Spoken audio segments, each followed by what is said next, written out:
This episode brought to you by ApexGiftCard.com. At ApexGiftCard.com, you'll find all your favorite restaurants and stores, discounts anywhere from 15 to 52% off some of your favorite coffee shops. So go there now and get all your favorite brands at great discount prices. Stores change daily. ApexGiftCard.com.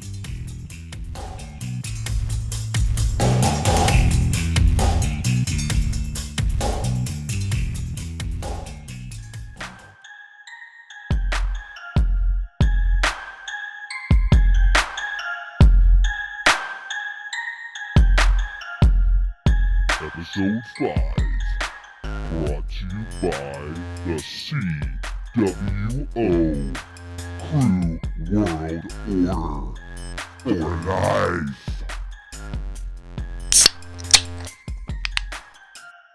Welcome, Crewville. How's everybody doing today? This is Rick, the chairman.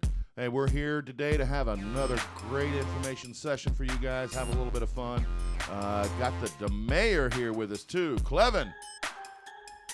What up, Crewville? This is the mayor, Clevin Lamar. I'm out here sheltering in place, doing my part to stop this coronavirus here. I'm calling into the podcast remotely. Hey, and this is President Rob Thompson. We're here, and again, we're all doing our social distancing, which feels funny, but you know what? We're doing the right thing here in Crewville. We're trying to stop this coronavirus. So, again, we're going to talk some Bucs. We're going to talk some real life. We're going to do a little bit of everything today here in Crewville. So, what are we going to start?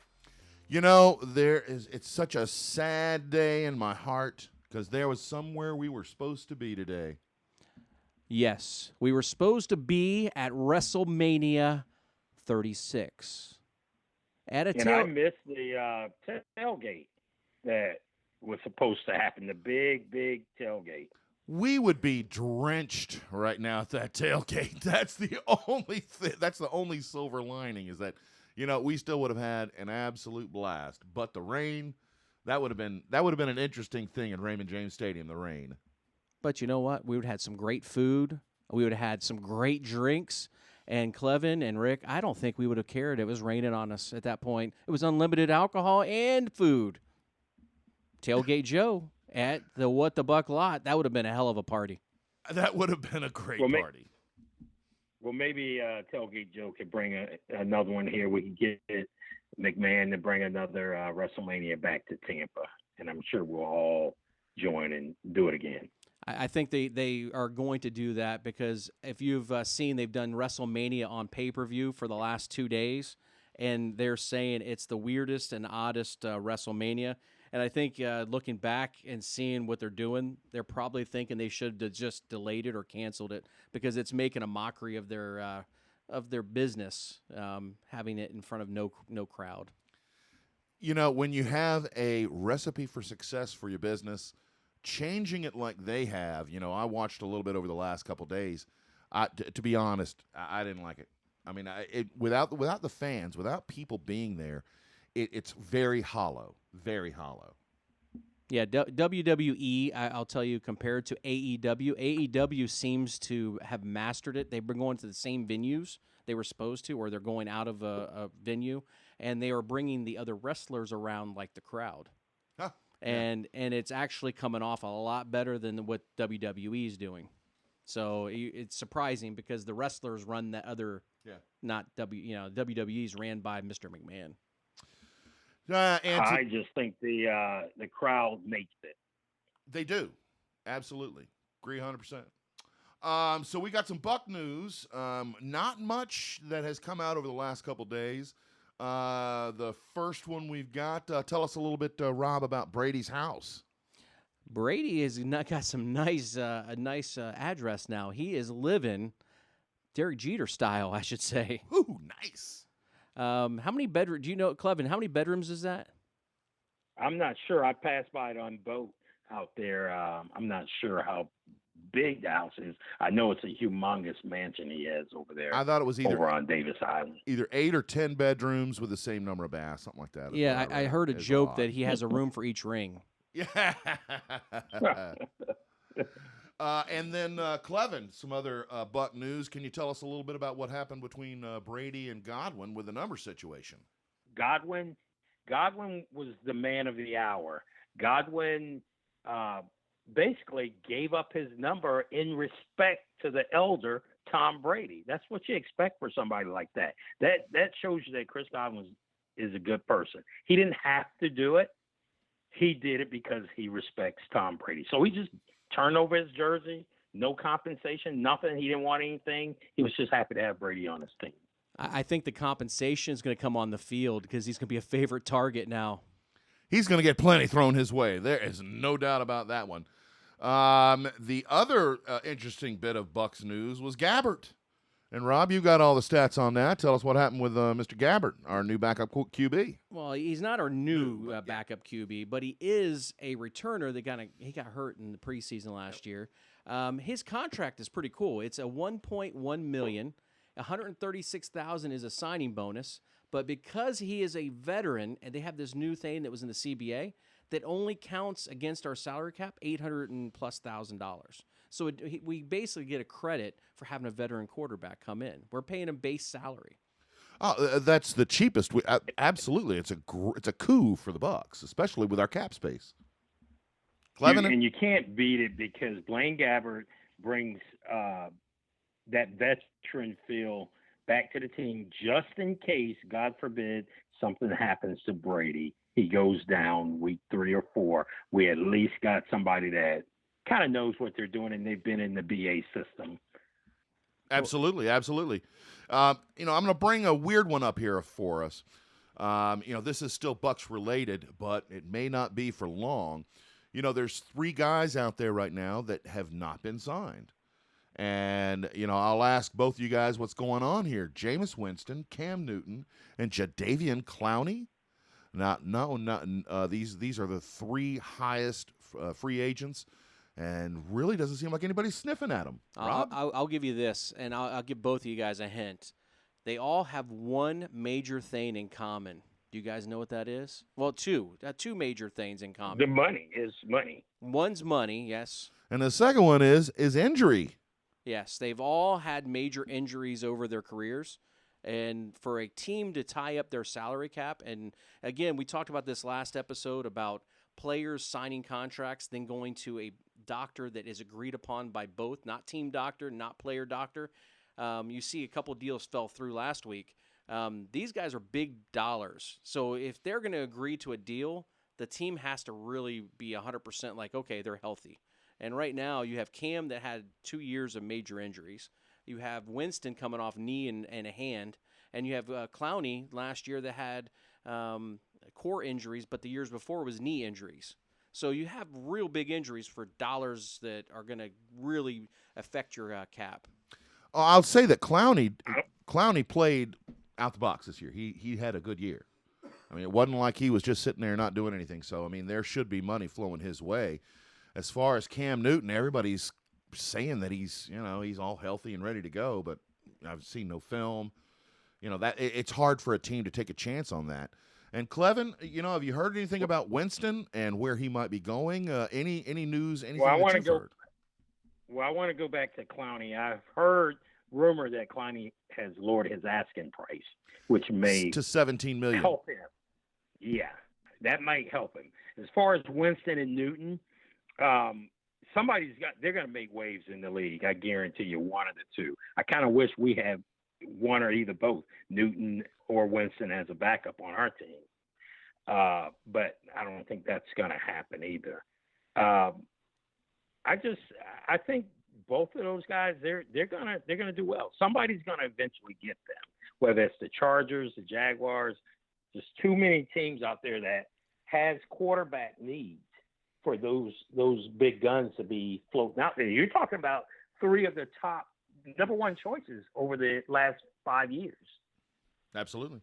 Well, and you look at number 1 choices, and again, they're big dollar amounts that they're wanting. I think that all 3 are going to have to settle on 1-year deals, prove-it deals, and then go to a team and actually show out. And I think Clowney, if I had to make a guess, I think he'll show up back in Seattle, and he'll agree to a lower contract because he knows the system. But last year, I think, if I'm not mistaken, Clowney only had 1.5 sacks. He missed games. He played his heart out. He actually tried his best because he had that core injury, but he just couldn't get through it. He played better than what your regular NFL your standard SOP. He played okay. Changes to the NFL. Well, we had that CBA. You guys know they signed the CBA, which caused all the changes in the NFL. And if I may, I want to take a couple points on this. We all know that the regular season is now 17 games. Why do you guys? I think the 17 games starts here in a couple. 17 games start not this season. I think it starts next 2021. season. Right. But it's part of this year's CBA. It's part of the contract. So why do you guys think that happened? It's easy. The fans have made their opinion, and the preseason's way too long. And as season ticket holders, as we are, we have to pay the same for those tickets as we do the regular season. So in a way, nobody watches them on TV, and then they go from not watching them on TV to not showing up at the stadium. I mean, every year I usually give away my season ticket for those preseason games, or I leave at halftime. So it's kind of a those are practice games, in my opinion, and I hate paying full regular season ticket prices for practice games. Well, what should we be doing about it? Well, I think they're going to 17 games is the way of what they're doing is fixing it. But in a way, they're fixing it for us, but they're really fixing it for them because the new TV deals are coming on. And think of this. They added the extra game, and they added extra playoff game too. So reality is it's 2 more weeks of football for certain teams and certain players, but it's also 2 more weeks of televised games that mean something. Big money. Yeah, and that's the key there. The profits from the TV and the ticket sales are all positives for that. It's also the negative part of that. The other end of the spectrum is the injuries that the players complain about. But then again, like you said, Rob, they're going to expand from 12 to 14 teams, have 2 extra wild card weekend games. I tell you what, those playoff games, that's a big raise for those guys. When you make the playoffs, they get extra money. So that's a big deal for them. Yeah, the extra playoff game, this is something everybody's not realizing either, is that what they did is they added one team per NFC, AFC, and what they did is eliminated the bye week for the second team. There used to be the top 2 teams had a bye week. Now it doesn't. So what is it going to do? It's going to give us better football as the season goes on because you want to make sure you're not just the second best. You have to be the best to get that bye week. Well, there is a lot of players and a lot of coaches that are screaming bloody murder over it. Why is that? Oh, there have been many accounts, people coming, players who voted against the CBA, saying, "Look, the top 2 teams should have the bye like it's always been." Now, if you look at the number at how they did it, 1 has the bye, 2 plays 7, 3 plays 6, and then 4 plays 5. It's actually all the numbers work out perfect for that scenario. But, boy, there's some people, and you got to remember, if you're an owner of one of these teams, are you happy about this?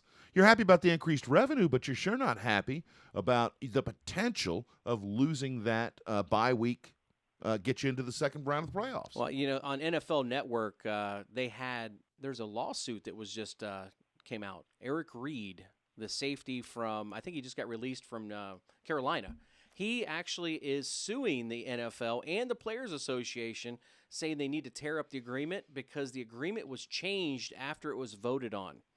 And I'm not sure what's going to come out of that, but that's some interesting stuff because once you vote on it as a union, that is not supposed to change. So if it did change, he's absolutely correct. If that happened, then that makes that thing null and void, unless they have an MOU between the players union or the executive committee of the NFLPA and the league. They could do that. Clevin, for the unlearned, what is an MAU?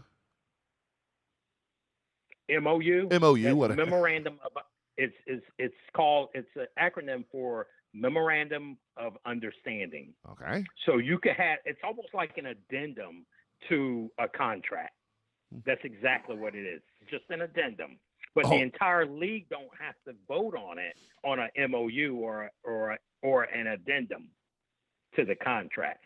As long as the committee that the league voted to put these people in power to make those decisions, if they did it, then it's good. It's all legal. See, I guess they're going to have to hope and pray they did that. And you'd think just because of how big of a deal that was and something that really, means the next 10 years is strike free, that they would have had all their I's dotted and the T's crossed. Well, and you know what's sad about this whole thing is the players, this contract narrowly passed with 51.5% of the players approving the agreement. So the actual numbers were 1,019 voted yes for the contract, 959 voted no, and then there was one person abstained. But I tell you, it was real close. So when you have something like that, that may have changed the votes. So that's why Ed Reed, I think Ed Reed has a case because it was so close. Nice. Good comment. I really like that. Thank you, Clevin, for bringing that to our attention. We'll definitely keep watching it. Thank you, everybody, for joining us here Rick, on Crue Life. Yeah? Rick, I just wanted to ask him maybe if you got a break or something. I'm remote, so I can't see or hear anything. I got one other point on the NFL CBA change I want to discuss. We'll do it. We'll go right to it after the break.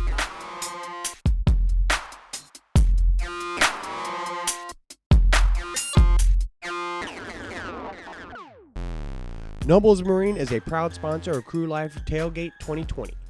Nobles Marine is a second-generation family-owned and operated business that specializes in new and previously owned boats, and they have financing for all your boating needs, including parts, motors, accessories, and more. So stop by or visit their website at noblesmarine.com.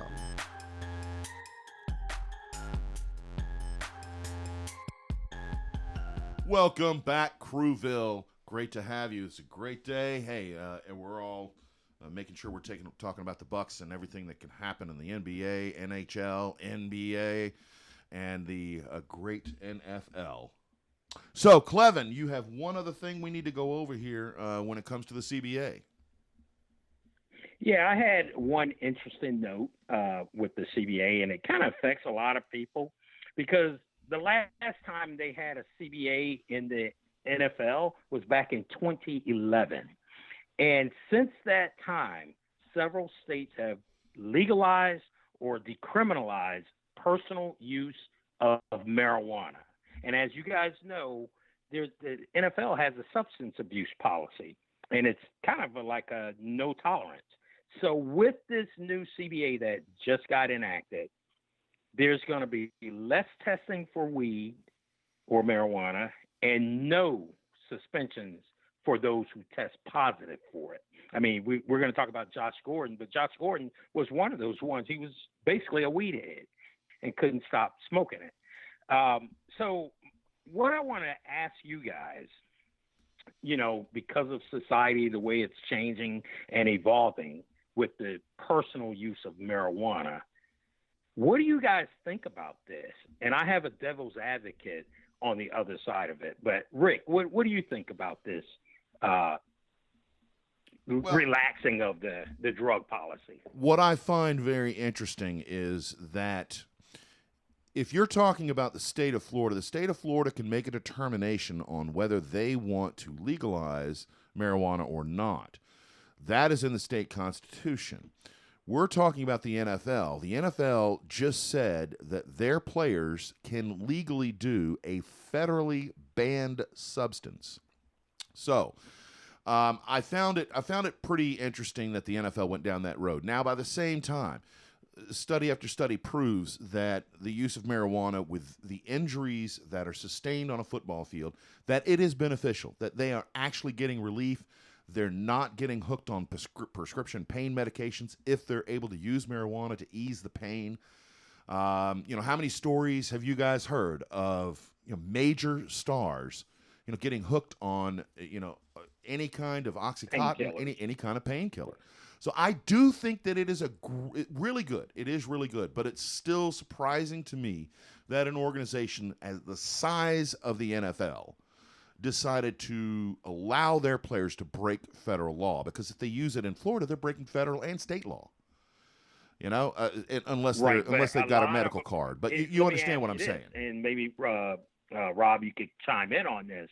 Yes, in Florida, it would be breaking the federal law. Actually, all over the country is breaking the federal law. But how is it that Colorado, Washington, so they got teams, you got the Broncos, you got the Seahawks, and all these other places, Michigan, the Detroit Lions, they all in this state have legalized the personal use of marijuana, regardless of what the federal law says. So there's a conflict between federal law and state law. Which one supersedes? Will the Fed swoop in and bust somebody for personal use of weed? The short answer is no. But they can. So what's your thoughts, Rob? I think they are doing it for the players, so it takes away, like you were saying about taking away the problem with the pills. I mean, you got all the opioids, those issues where these players are getting hooked. I've never heard of anybody overdosing on marijuana. I've never heard of that. Doesn't happen. Now, you might have, they used to have a song years ago, Afro Man, I was going to do this, but I got high, and maybe that's what's going to come into some of these players where they're not going to work as hard, and you'll see it. And again, I'm for whatever works best for the players health-wise. And, I agree with Clevin saying what he just said, because now you have Vegas is a team's going to be in Vegas. Damn, everything's legal in Vegas. Yeah, everything. It's okay. It's okay. And aside from that, Rick, I think you nailed it about medicinal. You kind of touched on it, the medicinal use. I mean, why is it good for medicinal use? Is that against federal law? I think it still is. Yes, they haven't it is. Changed the federal law. Am I not correct? That is correct. I mean, marijuana is still a Schedule I drug. So and the funny thing is, Schedule I says there is no medicinal properties at all. Have you ever seen a seizure patient take one toke off of marijuana and their seizures completely stop? Yes, it definitely has medicinal purposes. My only comment was mainly about the NFL and how big they are. And, it's a conscious decision, especially, take a state that doesn't have medical marijuana, Georgia. They don't have medical or, okay, if you are in Georgia and you're playing for the Atlanta Falcons and you get hurt and you start smoking weed, okay, well, you're not breaking the law with the feds, but or with the NFL, but you're breaking it with everybody else, and the NFL's okay with that. Right. Who I'm going to make a little comment to is Matt Grisham. Matt Grisham, you have the perfect show. Yes, he does. And you have the perfect place to send your comment on this. What I would like to know, Matt, in your opinion, what's the pluses and the minuses of this new policy? Coming from a guy who's coming from a state who has it legal. Absolutely. And the Cush Couch. Absolutely. Right. So moving on. But I do think the feds will absolutely be changing those laws to mirror the states. That's usually the way it goes. Right now they're in conflict, like you said, Rick. I agree with that. That at some point in time, the tipping point will have been made. Moving on a little bit here. So, one of the things that we're still going to be struggling with here is whether the NFL is playing or not. Now, there still haven't been any real indications as far as the number and cases of coronavirus that would effectively give us as fans, pause to say, okay, all right, everything's going the right way. We've social distanced. Now the cases are coming down. Now we can go watch football. The odds makers are still putting it at 50% that we'll even have a season. So, Clevin, what would you think about having the season, but you can only watch it on TV? You can't go to the game. I don't think that would be good, and I don't think that's going to happen. It may happen because it's all about the money for the NFL, and the TV contracts is where they make their money. Period.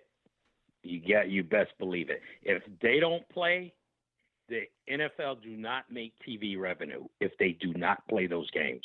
So, with that being said, I personally wouldn't like it. I don't think it's going to happen. I'm with the odds makers. I'm on the 50% side that it's not going to happen until we get to the point where we're on the backside or the down slope of this coronavirus. You know, we all hear about the hump. Right now, we're too early into it. We're still going up the slope. We're not even there yet. Maybe next week, 2 weeks from now, we might get there. I don't even think it's going to be then. I think it's right around May 1st through the following week, which is May 7th. That's when we're going to be at the top of the hump. And then we should realize we should know where we are and how quickly we can recover from this thing. Well, that's my thoughts on it. Well, you know, this last week for season ticket holders, or for those that don't know, season ticket holders, we had an opportunity to improve our seat location depending on when you had your tickets, when you bought them. And so I looked at my seats and saw there were some seats there, but, you know, we're in row B. I'm not going to pay double to sit in row A. So I called him up and I was asking him about the pricing, but I also asked one of the questions that I think nobody really talks about. I said, what happens if the NFL decides to cancel the season or play in front of no crowds? What would happen with our money? And the NFL, or I shouldn't say NFL, my ticket person said that the money would be rolled into next season. So if you think of that, if that was, and it says on your advertisements for new ticket holders, it says there is no refunds. So if you think about it, they could play in front of empty stadiums because they're not losing that money. They will lose that the next year because everybody's locked in.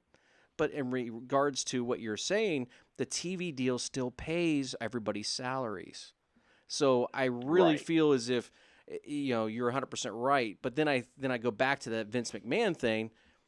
Is it going to weaken the product by not having the crowds there because the players, again, are used to playing in front of crowds? And again, I'm going to step back for 1 second, Rick, and I'm going to let you to go. I was listening to NFL radio on the way here. I always have it on NFL radio at home and here. That's my diehard sport. And they had MJ Stewart. He was being interviewed on the radio. And they said, so if you had to play in front of an empty crowd, empty stadium, and you caught a pick six, what would you do? He goes, I would still celebrate and show out, and I'd find somebody to party with. You know, but he said it would be very odd. He goes, because you feed off the crowd. And he goes, you know, for players, it would be like having a joint practice without the crowd. It is. It's very. I also want to add in this real quick, Rick. I also want to add that I read somewhere, I forget where I read it, one of the NFL top doctors or lawyers were talking about if just one of their players get it, just say somebody on the Tampa Bay Bucs, Derek Brooks, get the COVID, not Derek Brooks, but Levante David get COVID-19. That whole team's got to be quarantined for 2 weeks, so that interrupts the schedule. And they were saying if that happens, one person gets it in the NFL, they're screwed. They're screwed. So they can't play the game anyway. At least those two teams. I'm going to throw something out, and then we're going to go to break. But I'm going to throw something out, and it's something that I've thought about, you know, for like the past 2 weeks. What if the NFL just has competitions? If you have one on, it's like golf. They're saying, you know, the golf guy, they can go out and play golf right now, as long as they're not shaking the other guy's hand. They stay 6 feet from him. No crowds. Golf could go right now, and we would have something to watch. Okay, imagine that these guys can't get next to each other. Then it becomes almost skills competitions. Strongman. I mean, they can do some things to keep us entertained, even if they weren't playing football. So that's just a small side take. Folks, thanks for visiting, joining us on Crue Life here. We'll be back in just a moment.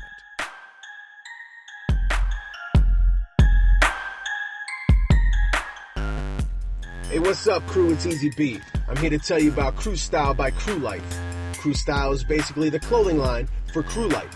We have t-shirts, hoodies, posters, phone cases, pillows, you name it, we got it for you to represent the crew. So hop on to teespring.com and search Crue Life, CRUELIFE, and get all your Crue Life gear and accessories there.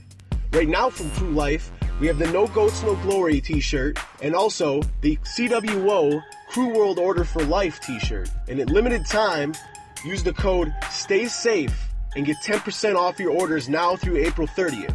And all new t-shirts will be $13 until April 30th. So hop on to teespring.com and search Crue Life, CRUELIFE, and get all this new Crue Life gear. And remember, once you're in the crew, you're in the crew for life.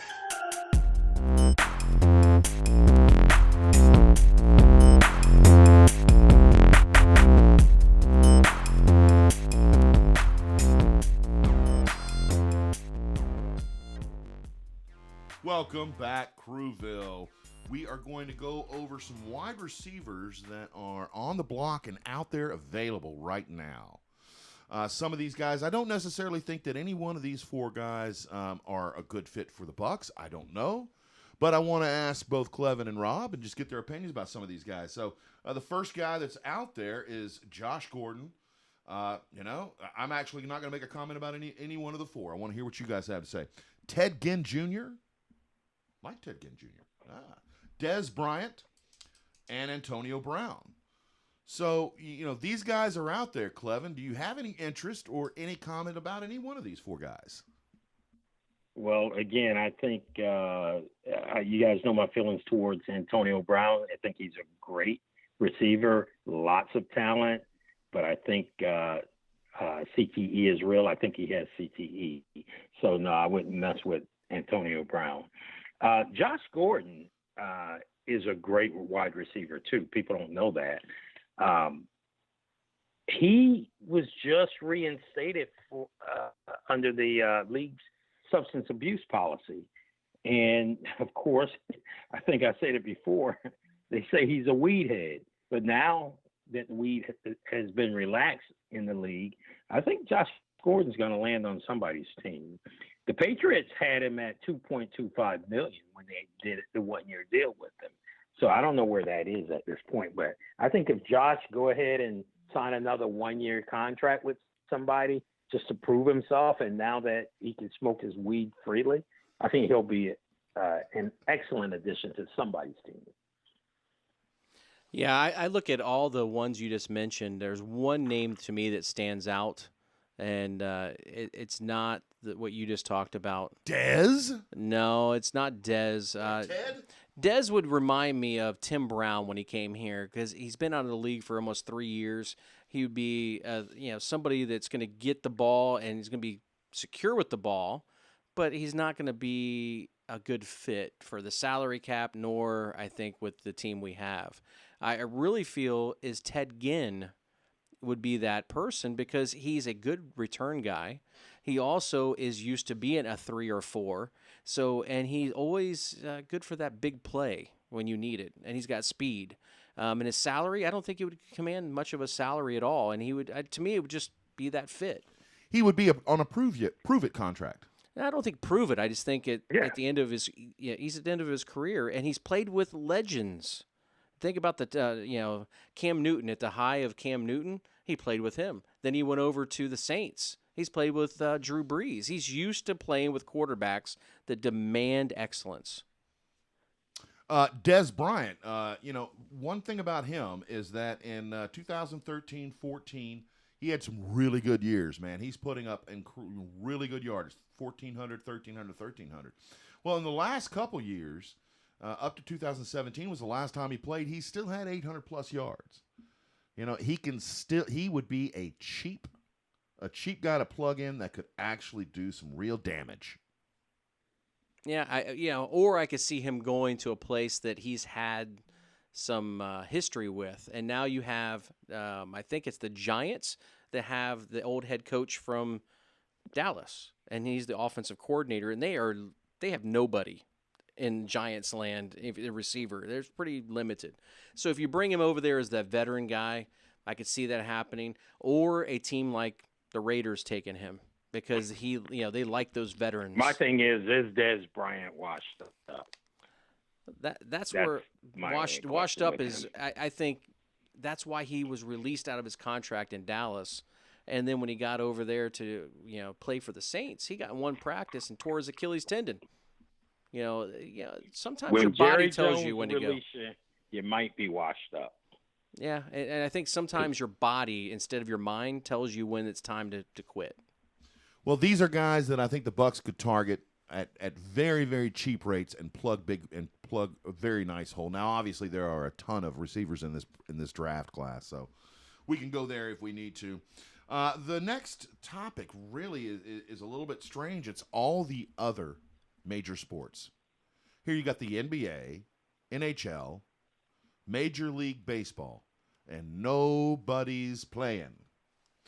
So the one thing that I do know is Major League Baseball, they've talked about shortening the season, a delayed start. What do you guys have you heard anything on any NBA, NHL, Major League Baseball? I think the best. Let me go real quick. I think the best major sport that's dealing with this the best is NASCAR. They're doing races, virtual races, and they're televising it, and people are actually watching. And they're playing a video game against each other. And it looks, if you watch it on television, it looks like they are actually on the track.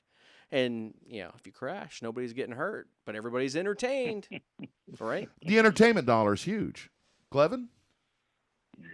Yeah, the NBA is the one that started this whole avalanche, to be honest with you. So I don't foresee them in the near future starting their season again.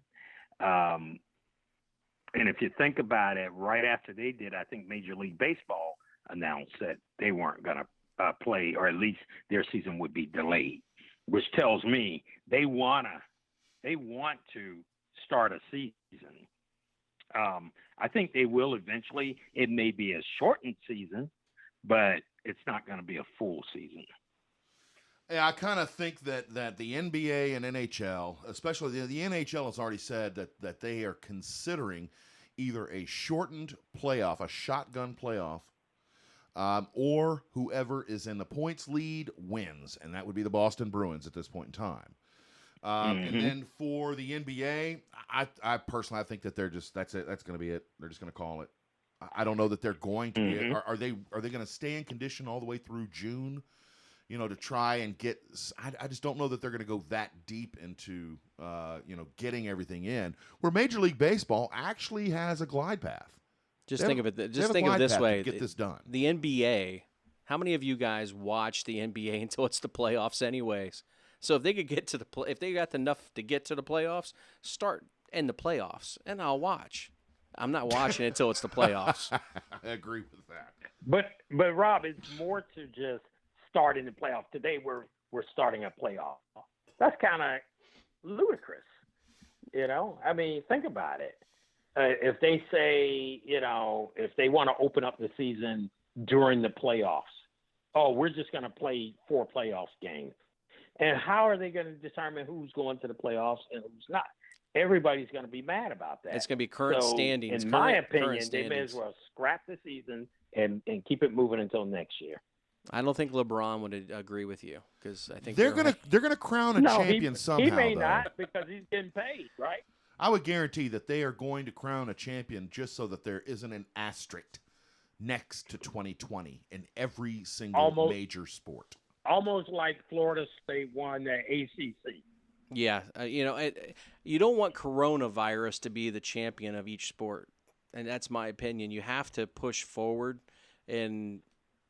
Hopefully, like they're saying, it's coming down to where it's going to slow down at the end of this end of April and go into where they could actually play, like you guys said, games. Maybe nobody in the crowd for those sports they're trying to finish, but I just think you can't let this end everything. That's my opinion. You got to push forward, and even the president had the major sports guys on the telephone and said yes, they're planning on people being in arenas. Like it used to be. He goes, when did you ever think in your lifetime you wouldn't be able to sit next to somebody? He goes, we're not going to stay our whole life 6 feet away from each other. Let me say one thing.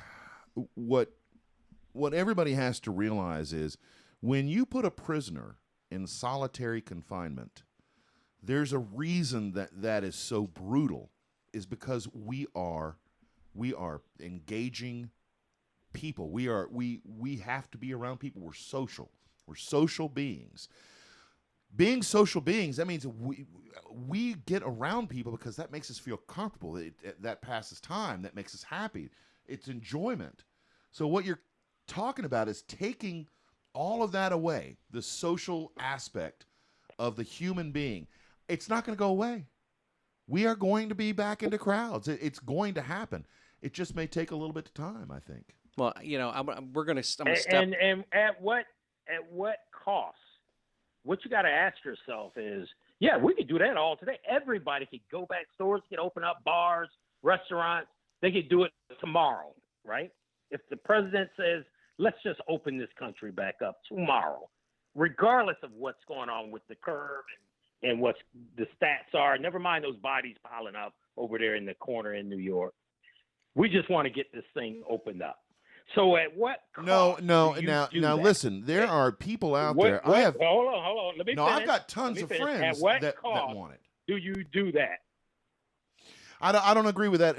There's another way to look at this also. And the other way to look at this is that people can make decisions. So I can't tell you how many friends of mine that I have right now that says that they will take the risk because they can't make any money and they got to provide for their family. They would rather take the chance of getting this shit than to have their family go down the tubes, and whether or not they can get all of the help that's supposed to be coming or not. We don't know. Well, there is that's lives. selfish. There are lives being lost, just like what you're saying in New York. Yes, there are people that are losing their lives to this, but there are also people taking their lives because of this. Tampa Bay. There are people taking their lives because of this, not because they've got it, but because they can't provide for their family. They're going to lose their house. They're going to lose their car, and it's a toss-up on which side of that ball you're going to go on. Rob? Yeah, and let me just tell you this too now. Yes, you're right. It's a toss-up. But here's the problem. It is very selfish.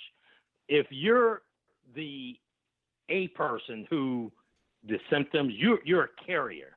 You're out there, if you're in the bars, restaurant, and you got your business flowing, but you're infecting people, unsuspecting people who may not want it. And you're killing those folks. Well, that guy's an asshole. Because you want to...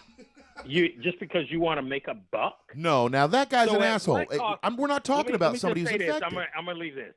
Let me just say this. At what cost, at what point do you say, no, we got to put things on hold until we can figure it out before we kill up a lot of people? Yeah, but we're also not talking about an infected person. And I agree with you that we are social people. We do have to make our living. We do have to get out there. And this country still needs to get back to work and everybody get back out there. But at what point and what cost do you do that? Do you kill up everybody in the process, or do you put it on hold and see what we could do first? But you're making an assumption. You're making a statement saying that the person who's going back to work is the person who's infected. That's not what I'm saying. It may be. No, wait. No, wait. Just let's let the man talk here. At this whole juncture, what I'm looking at is, if I'm not sick, I'm not going around other people, and I've got to make a living, I'm going to go make that living. If I'm sick, obviously stay home. And you could even write a law that if you're a carrier, if you're a carrier, then there are repercussions to you infecting everybody else. But you can't say that just because the coronavirus is out there, that should predominate anybody's will to protect and provide for their family.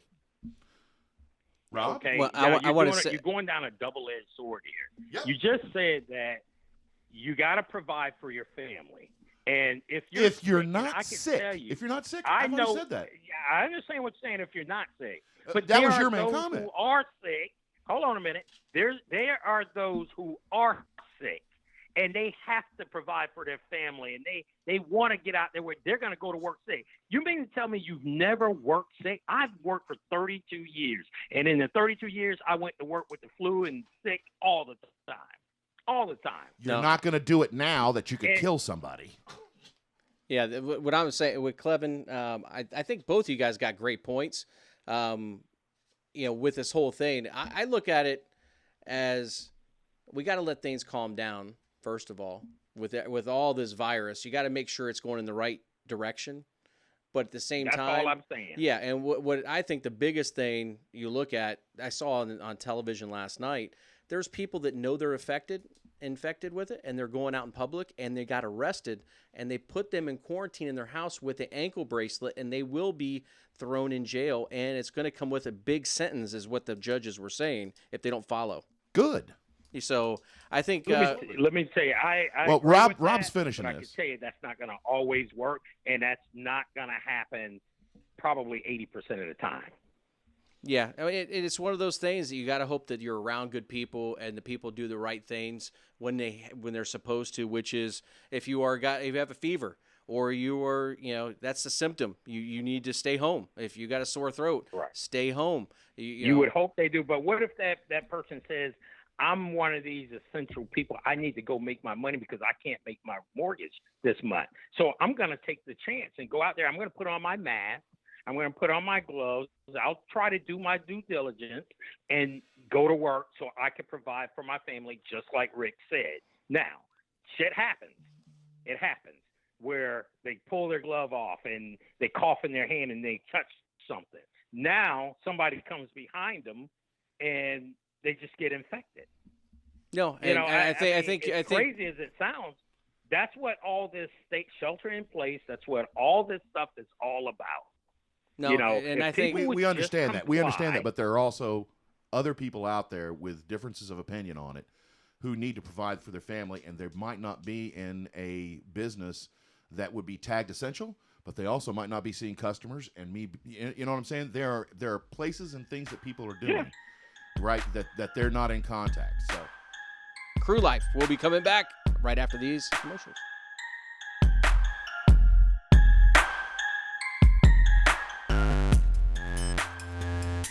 What's up, Buck fans everywhere? This is Coach Bell from the Buck Talk with Coach Bell show. Hey guys, do me a favor. Stop what you're doing, like right now, and put this on your calendar. The Buck Talk with Coach Bell show will air every Sunday night at 7 p.m. on Crue Life. Make sure you tune in and bring a friend or two with you. Also, I have a special announcement to make, so you don't want to miss this episode of the Buck Talk with Coach Bell show. I look forward to seeing you guys Sunday night at 7 on Crue Life. And as always, Buck Nation, stand up.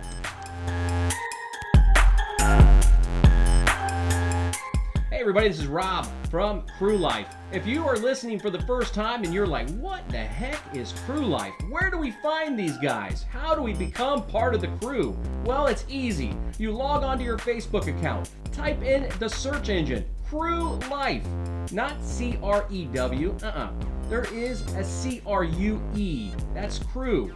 And you know what? There is no crew without you. So make sure you get on there, log in for Crue Life, become a member. Say you want to be in the group. We're going to get you into the crew. We're also on Twitter. Look up Crue Life on Twitter. Or if you want to follow this podcast and subscribe, go to youtube.com, type in Crue Life in the search bar, and subscribe today.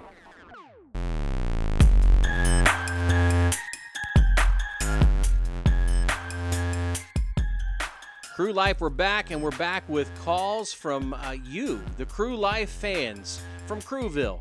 So we're going to start off with Zach. He's got some comments, and he wants to talk to receivers, and he's from Holiday. Zach from Holiday, you're up. What's up, Crue Life? This is Zach in Holiday, Florida.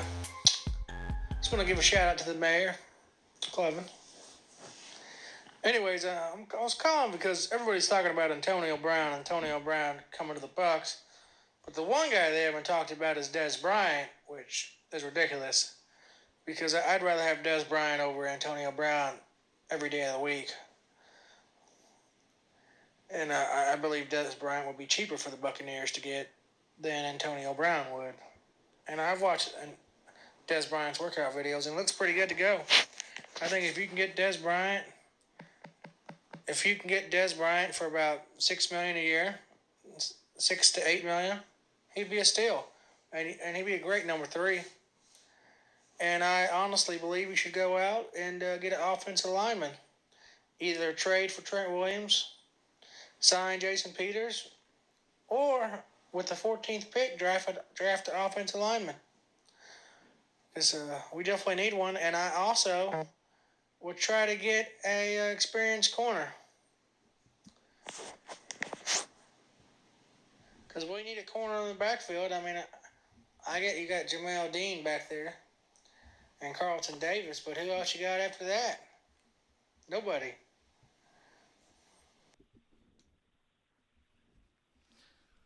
So let's take a couple of those here. Clevin, what do you think about? I think $6 million for Des Bryant might be a bit much. What do you think there, Clev? I agree with you on that one. Way too much. Give him a 1-year contract. 1-year contract, prove yourself, and then we can move on. I think so. We've got 3 offensive tackles that we're really looking at. That would be Wills from Alabama, Louisville with Becton, I think is his name.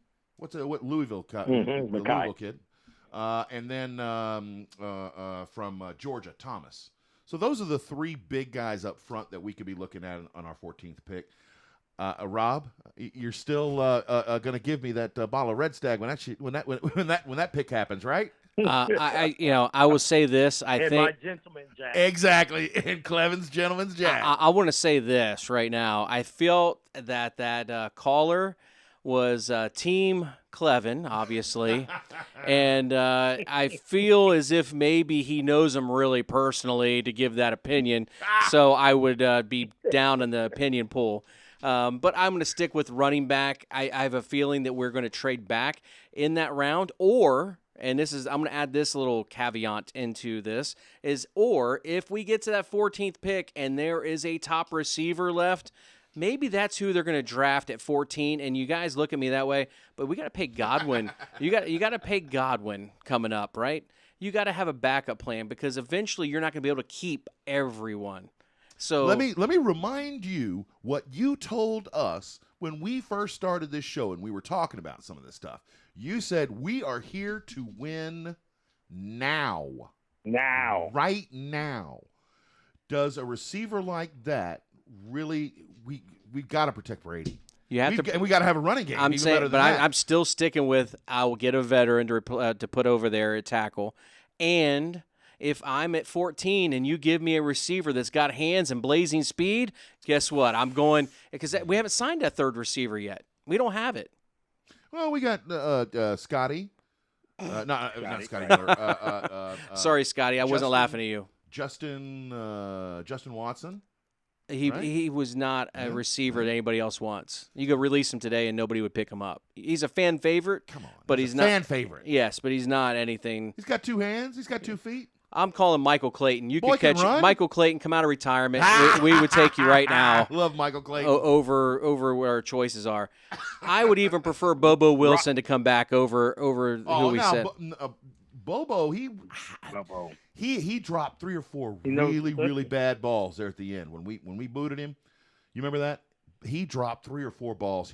There's just no doubt he should have caught.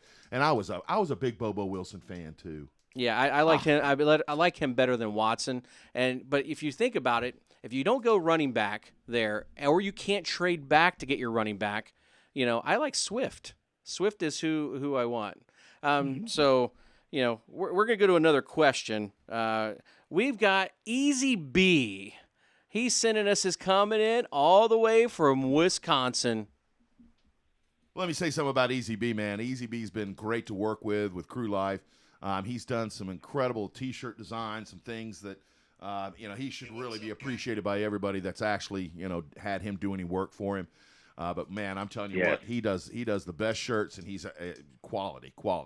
If you haven't been online and saw his new T-shirts, the CWO line, he's got all different colors, and that's one of the best ones. Or No Goat, No Glory. It's fire. All right, Easy B, that's the man. I'm going to Easy B right now, and we're going to get his question, and we can answer it. Hey, what's up, guys? It's Easy B. Hey, I got a question for you. Who do you guys consider the all-time greatest Buccaneer? For me, I think it's Derek Brooks. My favorite all-time Buccaneer is Warren Sapp, though.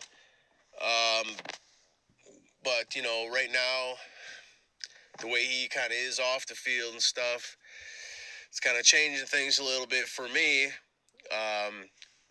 I like Mike Evans. Guy is just good every year. He produces every year. And another question for you guys is, if Mike Evans continues to produce 1,000-yard receiving years like this, and for his whole career, do you consider him to be the greatest Buccaneer of all time at that point when he retires? Let me know, guys. So there were two questions in there. Clevin, I'm gonna ask you two questions. One, who is your favorite Buccaneer? And two, does Evans' production warrant him taking that title? Well, I'm going to tell you this. I think Easy B kind of nailed it. But I'm going to tell you, because Easy B is probably a lot younger than you and I, Rick. So I'm going to go with my number one is Leroy Selman. Easy B probably don't know him and probably haven't seen him. So I'm going to go with Leroy Selman is the number one of all time. Then I'll go with my boy Derek Brooks out of Florida State. That's number two. That's 1 and 2 for me. As far as the question with Mike Evans, absolutely Mike Evans, if he continues on the pace that he's on, he's a Hall of Famer. Lock it and load it. I'm going to go with you on Leroy Selman as being the best, and I got a little quick story if you guys got a minute. This is a very good story. Leroy Selman came into my store years ago. I was running a foot action, and we had the hats when they changed uniforms. He points up at the hats, and it was the old orange Bucco Bruce, and goes, "Are those selling?" And I said, "No, nobody wants them anymore." And he goes, "Pull them down." He asks his wife to give him a Sharpie. He signs every single one, Leroy Selman, HOF 95. It's the year he got in the Hall of Fame.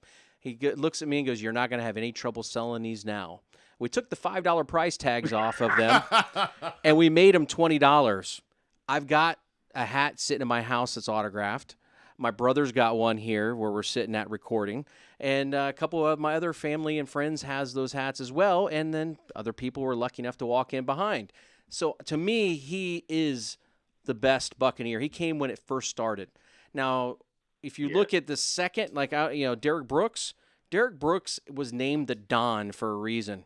He wasn't just an excellent player on the field. He was the excellent role model in the locker room and the leader. Nobody else, my favorite player of all time is actually Warren Sapp, just like Easy B, because he brought the attitude. If you remember him before the games coming onto the field, he would walk across the other side of the field where the other team was warming up to make a point. This is our house, this is our field, and we're going to do what the hell we want to do when we want to do it. The problem is he thought he could live that life off the field too, and that's got him in some of those problems. But, I will stick with that. And as far as Evans goes, I am one that I really think Evans is a great player. Everything is great with Evans. I would like to see him be 100% in each game, not disappear. There's certain games where he lights it up, and then the next game he has no catches. I want to see him be consistent, because if you think of great receivers, you go back and look at Jerry Rice's, and you look at Steve Smith's. Name a game or name a year where he had multiple games with 0 catches. Evans has those. He just has a lot of them he blows up in. I'm a very big Evans fan. I just want to see him be all the way through 16 games or 17. Can I add something to that, Rob? Yes. Just to kind of counter what you're saying. I hate to do that to you, but do you think those 0 catches game is Evans' fault? Is it because he wasn't getting open, or was it the game plan? Was it, people love to blame Winston, Was it Winston not looking over there to him? Was it defense getting on Winston too quickly, and when plays are designed to go to Evans, they don't throw it his way? I mean, how many? I've seen him drop a couple and make the spectacular catches, but I just don't see what you're saying. Okay, go to the London game. You were there, right? Do you remember at halftime that big bomb that went down the field? What did he do with it? Mm-hmm. He dropped it. He stopped running for it. Yeah. Great receivers don't do that. He's putting up the stats. I'm not saying he isn't, but great. What Easy B is asking, great receivers do not disappear and do not give lack of effort on certain plays. They play out no matter what.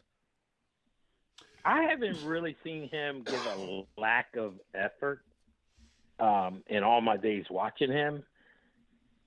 I just haven't seen it. And I remember that play in London that you're talking about, but I don't think that was because of lack of effort. You thought he gave up on that play? They showed on television, because you were at the game. You didn't get the chance to see the replay.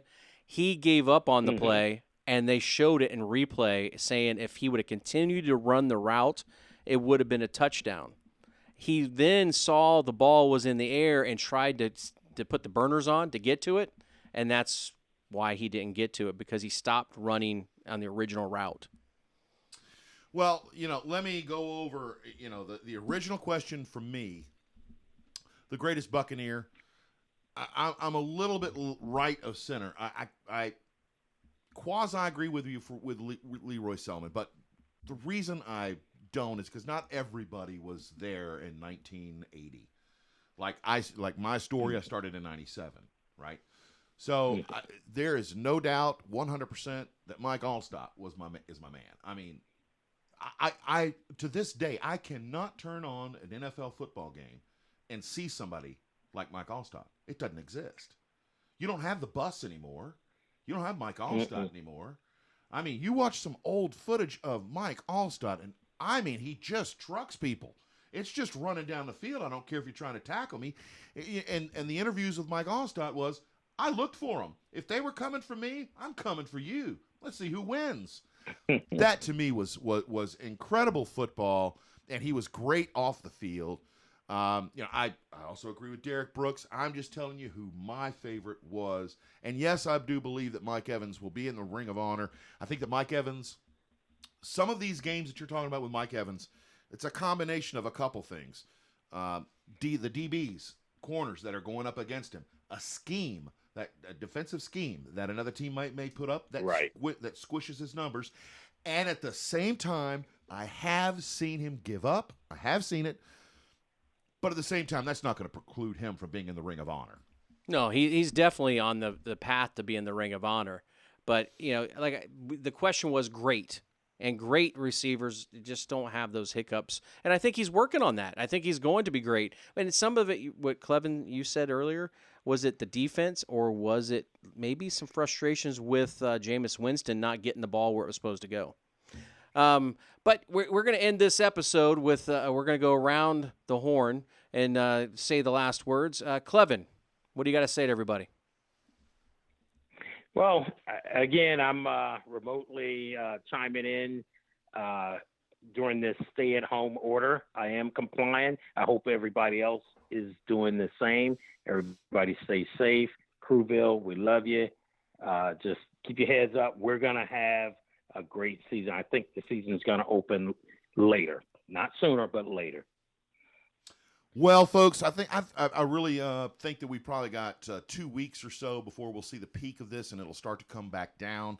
Once we see it coming down, things are going to get back to normal. I think they will. Crew Life, Crewville, hey, we're here for you.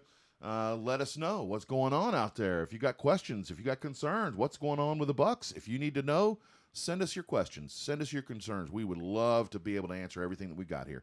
I'm out. Rob, take us home.